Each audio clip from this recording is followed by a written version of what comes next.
Assalamualaikum warahmatullahi wabarakatuh.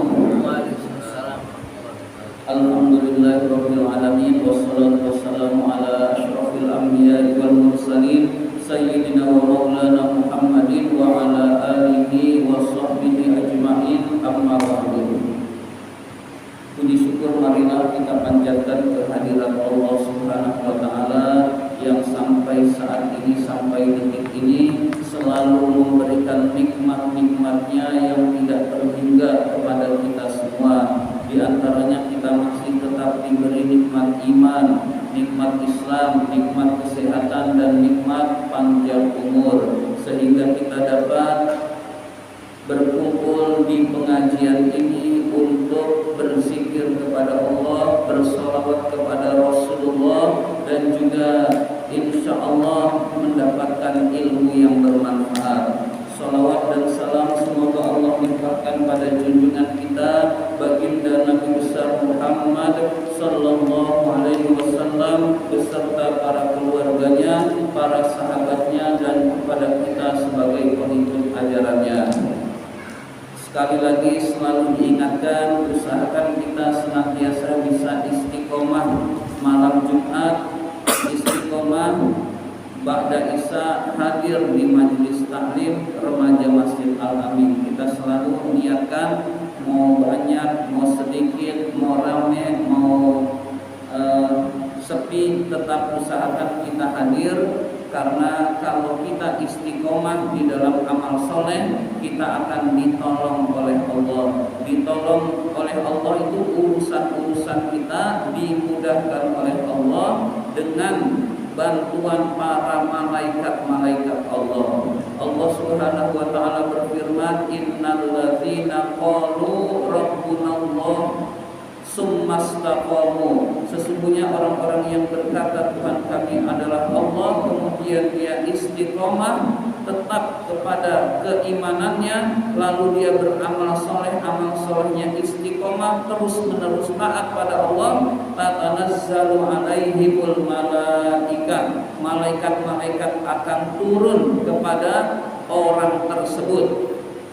Malaikat-malaikat akan turun kepada orang tersebut, yaitu membantu urusan-urusan dunia maupun urusan-urusan orang tersebut. Menurut akal nggak mungkin, menurut Allah nggak ada yang nggak mungkin. Menurut akal susah, kata Allah nggak ada yang susah bagi Allah. Nah, kita bisa ditolong oleh Allah kalau kita beramal dan istiqomah. Jadi kita istiqomah di amal soleh, sedekah juga istiqomah, baca Quran istiqomah. Di antaranya adalah hadir di majelis taklim ini juga bisa istiqomah.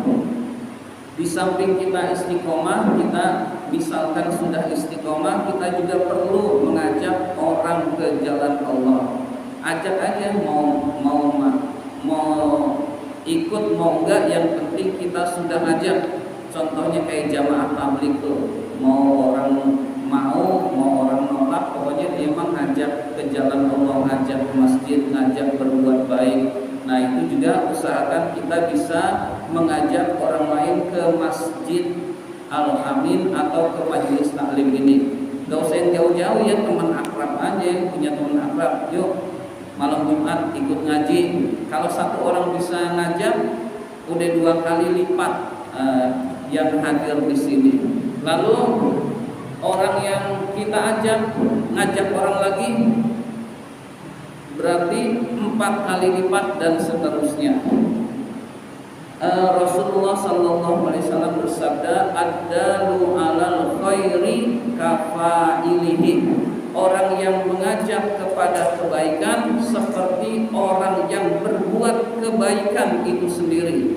Jadi ngajak orang sholat, orangnya mau sholat, ikut sholat, kita dapat pahala sholat kita dan pahala orang yang kita ajak sholat itu karena mau sholat. Jadi pahalanya 2.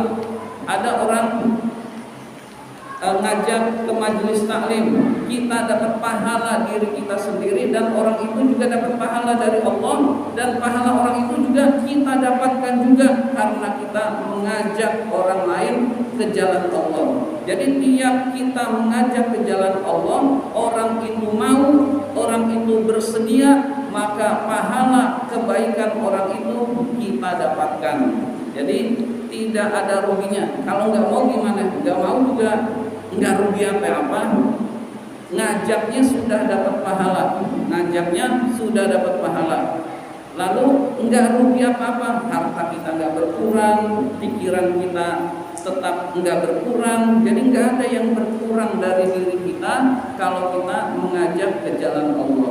Jadi kita ajak teman ke majelis taklim biar majelis taklim kita ini hidup. Nah, majelis taklim kita hidup, banyak yang memakmurkan, kita mendapatkan pahala yang berlipat-berlipat lantaran kita mengajak orang lain ke jalan Allah. Jadi kita nggak cukup diri kita sendiri, tapi kita perlu ngajak orang lain juga. Insya Allah dengan demikian kita menjadi orang yang diridhoi oleh Allah. Sebentar lagi liburan sekolah, isi kegiatan liburan itu berarti punya waktu luang. Kalau perlu dikonsep, saya mau ngerjain ini, ngerjain ini, saya mau belajar ini. Kalau terkonsep, meskipun tidak berhasil konsepnya, kita mengisi waktu dengan hal-hal yang positif, kita mengisi waktu dengan hal-hal yang baik. Jadi kita usahakan waktu luang, nanti kalau liburan itu punya waktu luang, maka kita manfaatkan untuk hal-hal yang positif. Jangan main HP pagi, siang, sore, malam, nah itu tidak baik. Jadi HP buat ilmu, nah itu lebih bagus lagi. Ilmu itu sekarang ada di internet, ada di HP. Kita mau ceramah, lihat ceramah yang bagus-bagus, ilmu yang berkualitas ada di HP, ada di tangan kita. Kalau kita memanfaatkannya dengan baik, itu kita menjadi luar biasa. Jadi yang misalkan kita di sekolah, guru neranginnya kurang jelas. Zaman sekarang nggak usah bingung, ketik aja materi guru itu apa. Pecahan desimal, ketik pecahan desimal, kita bisa tahu, oh ini caranya, ternyata caranya begini. Udah langsung bisa lebih pintar dari guru malah. Kalau orang zaman sekarang memanfaatkan yang teknologi yang sudah diberikan oleh Allah ini, maka kita manfaatkan HP itu untuk hal-hal yang positif. Jadi internet untuk nambah ilmu, pikiran kita internet untuk nambah ilmu, internet untuk nambah ilmu, yaitu yang ada di HP kita. Insya Allah kita akan maju. Tapi kalau buat game sampai terus menerus, nah itu kurang baik. Tapi bukan berarti nggak boleh, tetapi harus dibatasi. Demikian kultum yang singkat ini, mudah-mudahan bermanfaat. Kurang lebihnya mohon maaf. Wabillahi taufiq